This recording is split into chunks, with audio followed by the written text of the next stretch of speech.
एक माँ ने कैसे दो पुत्र का पालन पोषण करती है, लेकिन दोनों में अंतर क्या होता है। अगर दो पुत्र हैं तो दोनों पुत्र के एक समान देखना चाहिए, एक समान मानना चाहिए। केवल 4 पुत्र होने से आपकी जिम्मेदारी खत्म नहीं होता। आपकी जिम्मेदारी खत्म नहीं होता मेरे भैया। जब तक वो पुत्र अपने पैर पे ना हो, पढ़े लिखे अच्छे से ना रहे, जब तक जीवन अच्छा सा ना व्यतीत हो, तब तक जिम्मेदारी आपका कम नहीं है।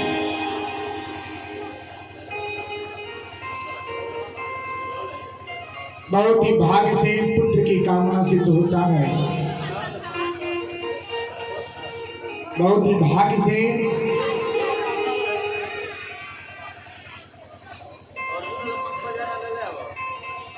घर में पुत्र की कामना सिद्ध होता है।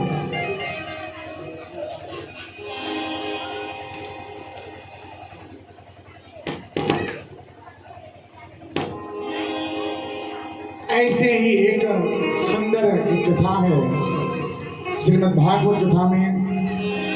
एक आत्मदेव नाम के एक ब्राह्मण होते हैं और उनकी पत्नी जो है धुंधली होती है। धुंधली कौन? धुंधली कौन है? जो तेज हो, तेज स्वभाव की जो माताएं है ना, जो अपने बात की आगे अगर पति देव की बात सुने तो सुन नहीं पाते ना। हमारे बात होके के चाहिए, हमारे बात ना हुई तो और बात सुनने ना करे। हमारे बात ऊपर होके के चाहिए, बात कटे के ना चाहिए। चाहे वो अब पति देव के लगे धन बाग की नहीं खे, लेकिन हमारे कार्य सिद्ध होने के चाहिए।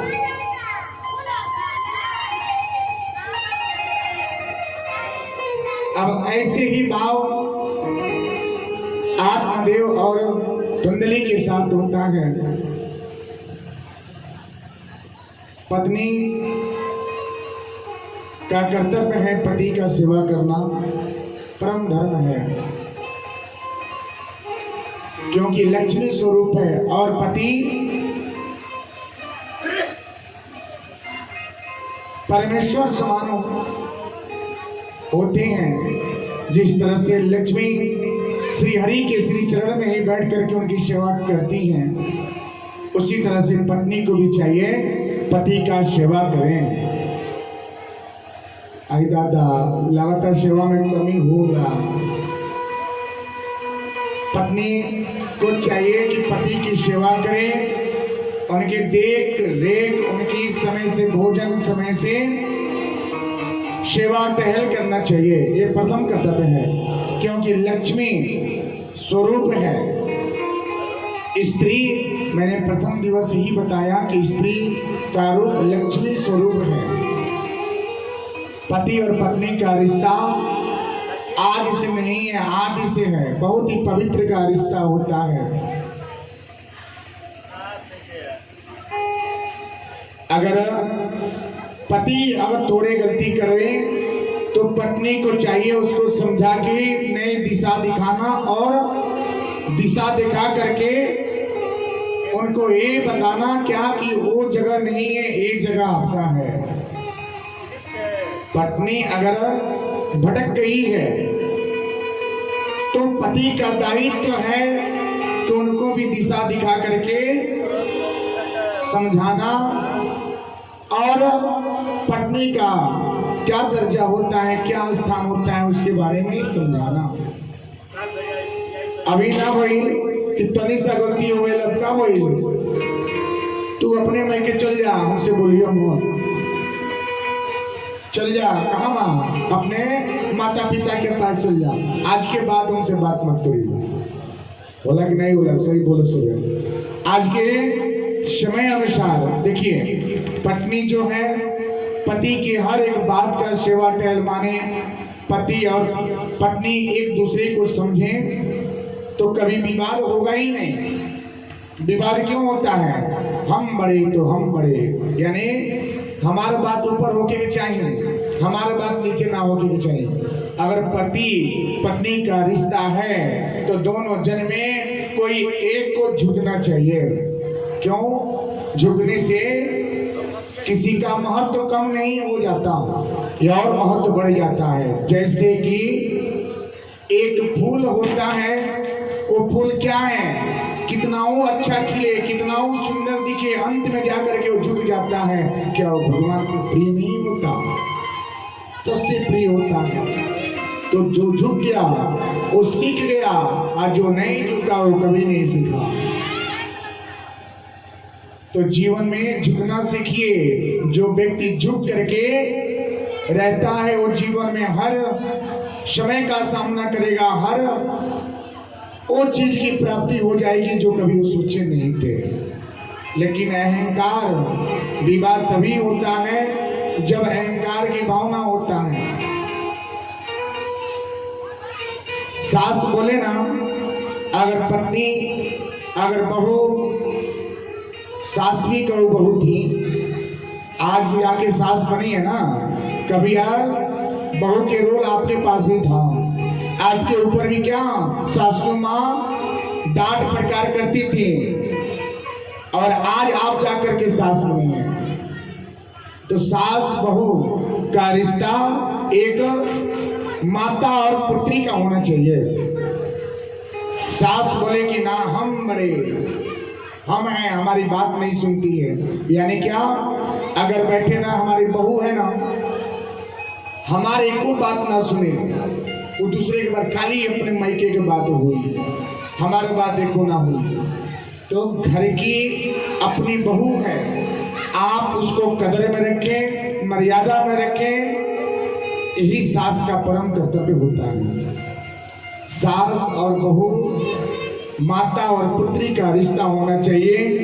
अगर बहू के पास कोई कमी है तो सास को जा करके पूछना चाहिए, या बहू अगर पूछे कि हे माँ हमारे पास ये सामग्री नहीं है, तो सास को क्या करना चाहिए? ठीक है, अभी मंगवा देते हैं, करा देते हैं, ठहर जाओ, नहीं तत्काल नहीं, उस समय आपके पास पैसे हैं, बोलिए प्रेम की भाषा, ठीक है आज नहीं होगा कल होगा। अगर जाके बोले तो बोले क्या रोज रोज ये सामान में चाहिए, वही पर विवाद बिगड़ जाला। आज जब विवाद बिगड़ गई तो सास बहू में बैर हो जाई। अब बैर हो जाए तो ना सास बहू की ओर देखे और ना बहू सास के देखे। तो रौड़ा से मत करे सब है, नहीं तो घरे गेले के बाद रोटियों ना मिली। तो ध्यान दे सब है, कभी भी बहू और सास का रिश्ता माँ और बेटी का करें, माता और पुत्री का व्यवहार होगा तो घर कभी नहीं टूटेगा।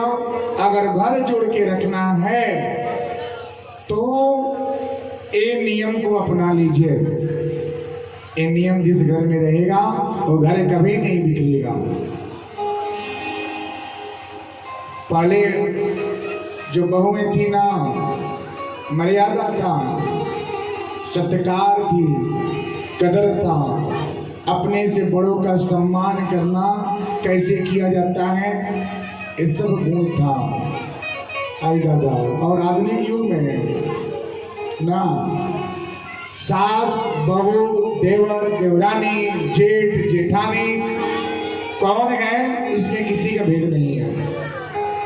अगर ससुर है ना, अगर सामने बैठे तो बहू बोलती है पापा जी खाना खाएं, ले आओ तनी खाना खा ली, भोजन कर ली। यानी जो पहले जो बहुएं थी ना, ये पल्लू मर्यादा होता था, ये सिर की पल्लू क्या होते थे, हमेशा ढके रहते थे। और आदमी गुरु में बोली कि वो आवे दुआरे पर कह जला का हाँ बोली घरे के उबा नहीं का कहत नहीं बताई। सही बात बानू, सही से बताया सब है। ये बड़ा बढ़िया बतिया लगी, लेकिन नियमों का पालन कर सब है तो सबके खातिर बा, हमरो खातिर बा, रोरो खातिर बा, सबके खातिर बा। जे ज्ञान देला ओकरो ज्ञान मिलेला, आ जे ज्ञान सुनेला ओकरो ज्ञान मिलेला। ये सबके खातिर बा। ये ज्ञान भागवत हम नहीं कह, ये भागवत कथा, ये पुराण के द्वारा बात बा। पहले मर्यादा आप पहले सीखिए कि मर्यादा क्या है, सत्कार क्या होता है, सम्मान किसे करते हैं, जेठ कौन है और जेठ का दायित्व क्या होता है।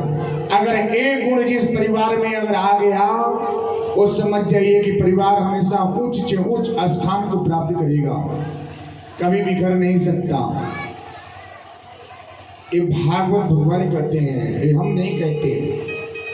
घर तभी बिगड़ता है जब आप अपनी बात तीसरे के सामने पेश करते हैं।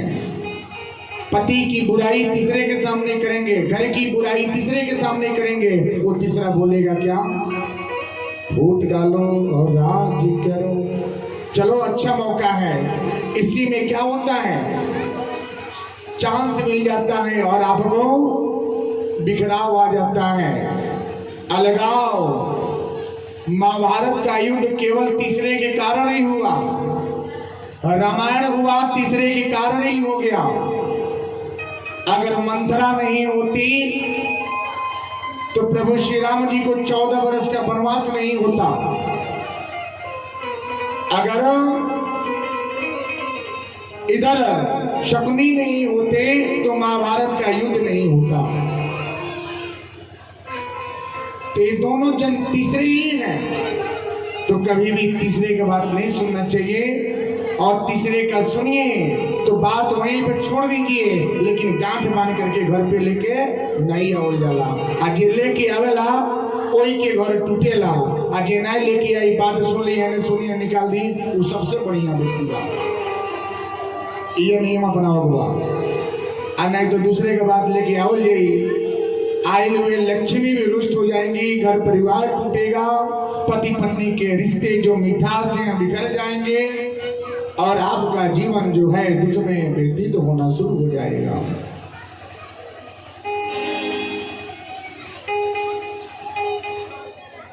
पहले सत्कार हुआ करता था, सम्मान होते थे, मर्यादा था। अगर घर पे कोई जेठ है तो जेठ की छाया भी बहू पार करके नहीं जाती थी। नहीं ये जेठ हैं, क्या करेंगे, मर्यादा होता था। पूरे जीवन यानी कि आए हुए अगर 25 साल भी हो गए ना, ये पल्लू सिर से नहीं उतरता था, क्योंकि ये मेरे जेठ हैं। इस सम्मान की बात है। ससुर विवाह जब होता है ना, विवाह में माथ ढकने की एक प्रक्रिया है, एक व्यवस्था है, एक संस्कार है, यानी कि जिसे माथ ढक्का बोला जाता है। क्यों ससुर जाकर के उसको माथ ढकते हैं, इसका कारण क्या है, क्या कारण है कि ससुर ही जाकर के माथ को ढकते हैं, वजह क्या है, इसके बारे में समझिए। आपका विवाह हुए लगभग 15, 20 साल, 25 साल हुआ होगा, लेकिन एक व्यवस्था क्या है, क्यों ससुर ही जाकर के ढकते हैं, क्यों नहीं कोई और ढकता है? इसका कारण यही है कि हम जब तक है तब तक तुम मर्यादा में ही रहना, हम तुम्हारे पल्लू को कभी नीचे तक उतरने नहीं देंगे और हमेशा तुम्हारा कदर। और मैं घर का क्या हूँ, एक वृक्ष हूँ, किसी वृक्ष की छाया में तुम अपना पूरा जीवन व्यतीत करना, यही है मर्यादा। और आज ना सब लुप्त हो गया, खत्म है। अगर कोई विवाद हो ना करे तो घर के भाई भाई की बात हो तो भाई नहीं बोलेगा, लेकिन बहू बोले क्या, क्यों नहीं, मेरा भी हक है, मेरा भी हिस्सा है। जो एक माँ ने 2 पुत्र को जन्म दिए, दोनों को पालन पोषण सब कुछ किए, उन दोनों में प्रेम बना। प्रेम कभी भी है, आज भी है, तभी भी है, कभी भी रहेगा। लेकिन प्रेम का बिखराव कब होता है, जब वहां पे तीसरे का प्रवेश होता है। कोई भाई यही नहीं चाहता कि मेरा भाई हमसे दूर हो।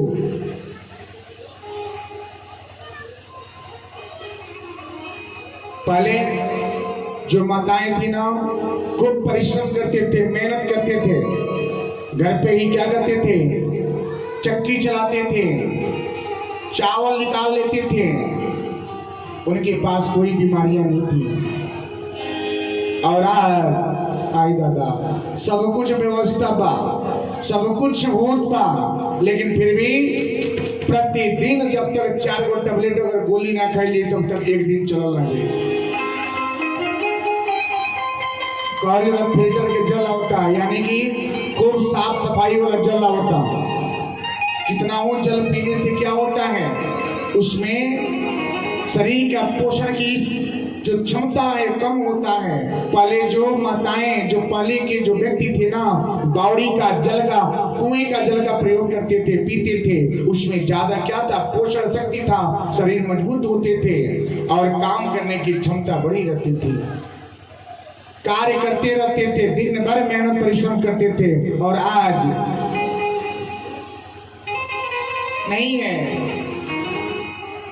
सब कुछ व्यवस्था है, लेकिन शरीर आपका अच्छा नहीं है, क्योंकि आप परिश्रम करना नहीं चाहते। परिश्रम नहीं होता।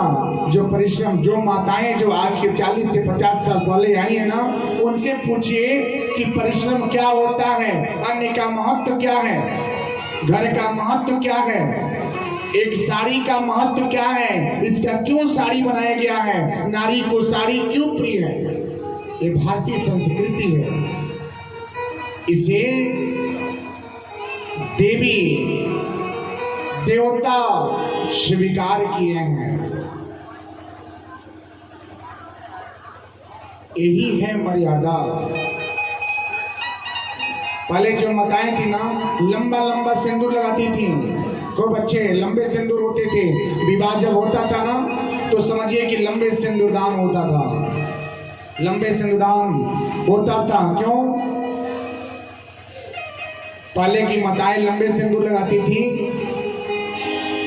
क्यों? क्योंकि पति की आयु दीर्घायु होता था। पहले इतनी अकाल घटनाएं नहीं थी, ना इतना कभी चोट चमेट एक्सीडेंट मृत्यु होता था। और आधुनिक युग में देखिए, अगर शादी विवाह हुआ ना, 2 महीने बीता नहीं, इतना सिंदूर, इतना बड़ा सिंदूर से आकर के इतना सिंदूर हो जाता है, कोई देखे नहीं, कोई जाने नहीं, कोई समझे नहीं। क्या यही मर्यादा है ना? ये मर्यादा नहीं है। मर्यादा वो है जो था, उस परंपरा को अपना लीजिए, उस समय को अपना लीजिए। समय वही है, समय वही है। उस समय भी सूर्य थे, उस समय चंद्रमा थे, उसी समय हवा था, जल था, वायु, पेड़ पौधे सब कुछ थे, सब कुछ वही है। लेकिन बदला है तो सिर्फ आपका विचार और आपका नेत्र को देखने का तरीका बदल दीजिए, विचार को बदल दीजिए, आप अपने जीवन में आ जाएंगे, सुखमय जीवन व्यतीत होगा मेरी मैया। यही है भागवत ज्ञान, यही है भागवत कथा। आत्मदेव ब्राह्मण हैं, भिक्षा मांगते हैं। ब्राह्मण का कर्तव्य होता है भिक्षा मांगना। आत्मदेव, उनकी पत्नी धुंधली जो तेज है, तेज, ये बेचारे आते हैं, भिक्षा मांग करके आते हैं। दरवाजे पे जैसे आए, पत्नी का दो दायित्व होना चाहिए। पति देव कहीं से आवे तो 1 गिलास जल लेके जाइए कि इसे स्वीकार कीजिए। क्यों? क्योंकि उस जल में क्या होता है? प्रेम होता है। भले आपके घर गुड़ नहीं है, कोई एक मीठा नहीं है या खाने की वस्तु नहीं है, 1 गिलास जल भी अगर दे देवे तो मन की तृप्ति होता है। तो ये नियम अपना लीजिए, इसे सुख समृद्धि की प्राप्ति होता है। आत्मदेव आए, पत्नी बोली क्या इतने देर नहाते, क्या लेके आए हो बताओ? आप सब बोले सब, हाँ कितना बज गई, क्या करते नहीं, कितना कमा के लेके आई बनी, दी ले आई। पति देव बोलते हैं क्या क्या करें, कुछ है नहीं, उतने पे तो खाने वर्ग इतना मिल जाता है, ले लीजिए, आप स्वीकार कर लीजिए। 100 रुपए के अगर आपके पास बरकत है ना, तो 100 रुपए में ही जीना सीखिए। आज आपके पास 100 रुपया है, वही 100 रुपया आने वाले समय में 1000 रुपए का काम करेगा। आज 1000 रुपया है, वो 10,000 का काम करेगा। पहले क्या थे, पैसे नहीं थे, फिर भी सुख था, धन नहीं थे, प्रेम था, और आदमी के में सब कुछ है, लेकिन सब लुप्त हो गया है। किसी के दरवाजे पे जाइए तो 4 व्यक्ति एक साथ बैठे हुए नहीं मिलेंगे। क्यों नहीं मिलेंगे? क्योंकि समय बदल गया, यानी विचार बदल गया है। लोग बोलते हैं समय बदला, ना समय नहीं बदला है, विचार बदल गया है। पहले जो प्रेम था ना, एक साथ बैठते थे, एक दूसरे से दुख सुख जानते थे, लेकिन आधुनिक युग में कोई एक दूसरे के साथ दुख सुख मत जानिए। अगर एक घर में 6 सदस्य हैं, 6 सदस्य हैं, माता पिता भाई बहन पुत्र पुत्री, 6 सदस्य हैं ना, तो 6 के पास एक जन का आप 10,000 का मोबाइल पकड़िए तो 6 जन का मोबाइल का खर्चा हो गया 60,000 रुपया। 60,000 रुपया मंथली, यानी कि एक महीने में 60,000 का मोबाइल आपके घर पे चल रहा है। उसके बाद अगर पूरे परिवार एक साथ बैठे हो ना, तो वहां पे किसी के पास प्रेम नहीं है, बस टिक टिक मोबाइल देखना शुरू। कौन पिता को कितना दुख है, माता को क्या तकलीफ है, भाई को क्या तकलीफ है, बहन को क्या तकलीफ है, क्या चाहिए क्या नहीं चाहिए, पढ़ाई कैसा हुआ, क्या देख के आए, क्या सीखे, कुछ पूछने की जरूरत नहीं है। अपने मोबाइल में डूबे रहिए। वही आगे चलकर क्या होता है, नुकसानदायक होता है। तो इस चीज को त्याग दीजिए। जिस परिवार में अगर ऐसी व्यवस्था है तो उस व्यवस्था को दूर कीजिए, क्योंकि माँ बाप ही पुत्र और पुत्री के प्रथम गुरु होते हैं। और जो माता पिता अपने पुत्र को एक ज्ञान अगर नहीं देते हैं तो पछताने के सिवा दूसरा कुछ नहीं मिलता मेरे भैया, कुछ नहीं मिलता। इसको, इस व्यवस्था को बदल दीजिए, यही आपका प्रथम कर्तव्य है।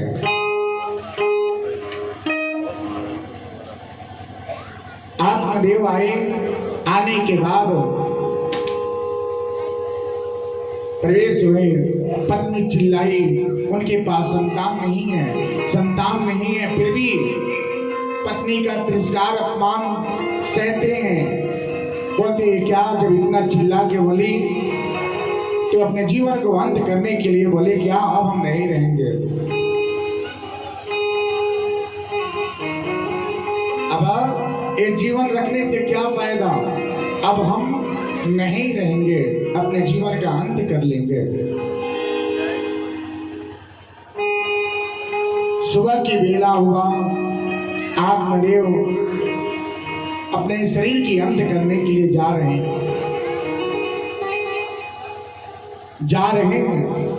रास्ते में एक मुनि श्रेष्ठ मिले, बोले क्या, प्रणाम किए, बोले क्या, अरे विप्र तड़के सुबह इतनी सुबह कहाँ जा रहे हैं? बोले क्या करें, मेरी पत्नी जो है हमेशा मुझे डांटती रहती है, हमेशा चिल्लाती रहती है। कोई ऐसा दिन नहीं हो, यानी कि हफ्ते के 7 दिन होता है, 7 दिन कोई ऐसा दिन नहीं है जिस दिन हम तो चिल्लाए नहीं। अच्छा रो सोना न कर ले सब, अगर करो तो सब तो छोड़ दो सब, सही बताए, सही बताए। आज देखिए सामने बैठल बने, आज तू सबे बैठल बा, भगवान जी के समक्ष बैठल बा, अगर ऐसा हो तो त्याग दे सबे, क्योंकि पति के डांट आप लोगों का क्या है, कर्तव्य नहीं है। हाँ गलत है तो डांटिए, समझाइए, लेकिन हर पल हर घड़ी नहीं बोलना चाहिए। इससे क्या होगा, आपके बात का वजन नहीं रहता और आपकी जो है पत्नी का एक धर्म का अपमान होता है। नर्मदा कैसी थी जो ऐसे रूप को लेकर बर्दाश्त किया। हो सकता है कि आपकी परीक्षा चलता हो, एक ना एक दिन बदल ही जाएगा, तो उस रूप को याद कर लीजिएगा। नहीं अगर समझ में आए तो उस रूप को याद कर लीजिएगा।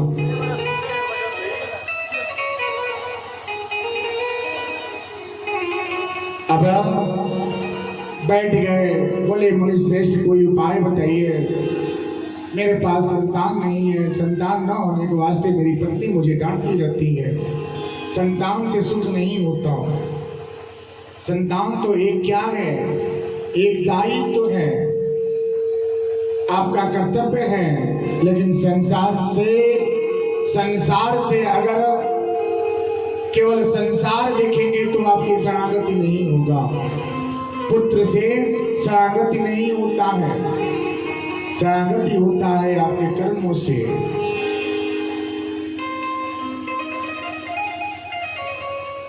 धृतराष्ट्र के 100 पुत्र हुए, फिर भी धृतराष्ट्र अकेले पड़ गए, अकेले ही जाना पड़ा। राजा दशरथ के 4 पुत्र भगवान के रूप में हुए, फिर भी राजा दशरथ को अकेले जाना पड़ा। तो किस पुत्र मोह में डूबे हैं, उसे छोड़ दीजिए। आपका दायित्व है, आप अपने कर्तव्य का पालन करते हैं। अगर उस मोह में पड़ जाएंगे तो आप अपने जीवन के लिए कुछ नहीं रख पाएंगे, कुछ नहीं कर पाएंगे। फिर भी मुनि श्रेष्ठ समझाए क्या, अरे भाई 4 पुत्र मेरे हैं, फिर भी हम अपना जीवन इस जंगल में व्यतीत कर रहे हैं। तुम्हारा जीवन तो अच्छा है कि तुम्हारे पास कोई संतान नहीं है, तुम तो भगवान जी की सेवा करो, उसी में लगे रहो, इसी से आपका क्या होगा, शरणागति होगी।